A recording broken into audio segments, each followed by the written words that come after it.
ফখরুল সাহেব বলেছেন মৌলবীদের কোনোদিন ক্ষমতা আসে নাই, আসার সম্ভাবনা নাই। আমি ফখরুল সাহেবকে বলবো, আপনি মৌলবাদী বলে কাকে মিন করতে চান? কে মৌলবাদী?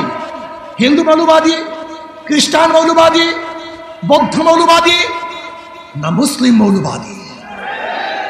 ইসলামী মৌলবাদ জিন্দাবাদ, জিন্দাবাদ। ইসলামী মৌলবাদ জিন্দাবাদ, জিন্দাবাদ।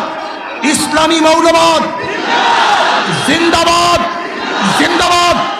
আমরা ইসলামী মৌলবাদে বিশ্বাসী। আমি মুসলমান, আমার মূল ঠিক আছে।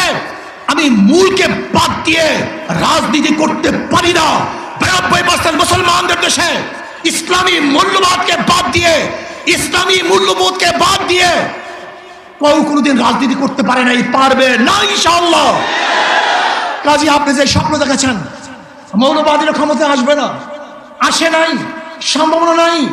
আর আমি উল্টো দেখছি, ইনশাআল্লাহ আগামী বাংলাদেশ ইসলামী মৌলবাদীদের বাংলাদেশ, আগামী বাংলাদেশ কোরআন ও সুন্নাহর বাংলাদেশ, আগামী বাংলাদেশ এদেশের স্বাধীনতাকামী মানুষের বাংলাদেশ, আগামী বাংলাদেশ ধর্মীয় ব্যক্তিত্ব বাংলাদেশ, আগামী বাংলাদেশ সাম্য, মানবিক মর্যাদা এবং ন্যায় বিচার প্রতিষ্ঠিত বাংলাদেশ।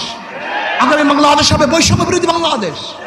এখানে ধনী গরিব, শিক্ষিত মূর্খ, মুসলমান, হিন্দু, খ্রিস্টান, যে জেলে, তাঁতি, কামার, মজদুর, যেই সমস্ত ব্যক্তি যেখানে যেইভাবে শ্রম দেয় না কেন, প্রত্যেকের অধিকার বাস্তবায়নের বাংলাদেশ।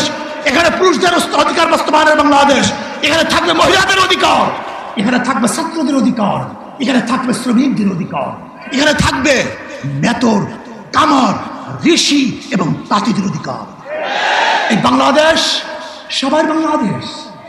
এখানে ভেদাভেদ থাকবে না, এখানে থাকবে না শেখ হাসিনার পুত্রকে সেই পদ্মা ব্রিজ দেখতে গিয়ে 1.5 ঘন্টার রাস্তা জ্যাম করার ইতিহাস বাংলাদেশ আর দেখতে চায় না।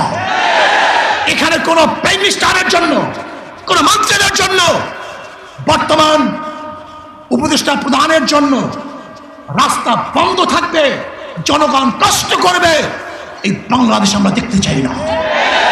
এরকম বাংলাদেশ আর চাই না।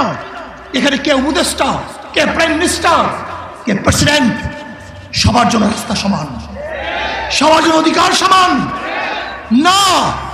আমরা দেখতে চাই না ওই বাংলাদেশ যেখানে একজন মন্ত্রী যাওয়ার সময় গোটা রাস্তা বন্ধ হয়ে যাবে আর গর্ভবতী মহিলারা গাড়ির মধ্যে বাচ্চা প্রসব করবে।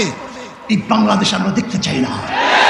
আমরা দেখতে চাই না এই বাংলাদেশ যেখানে একজন উপরস্থ কর্মকর্তা আসার কারণে ফেরি বন্ধ থাকবে আর সেই রোগী ওপারে ফেরির অভাবে ধুকে ধুকে মরবে।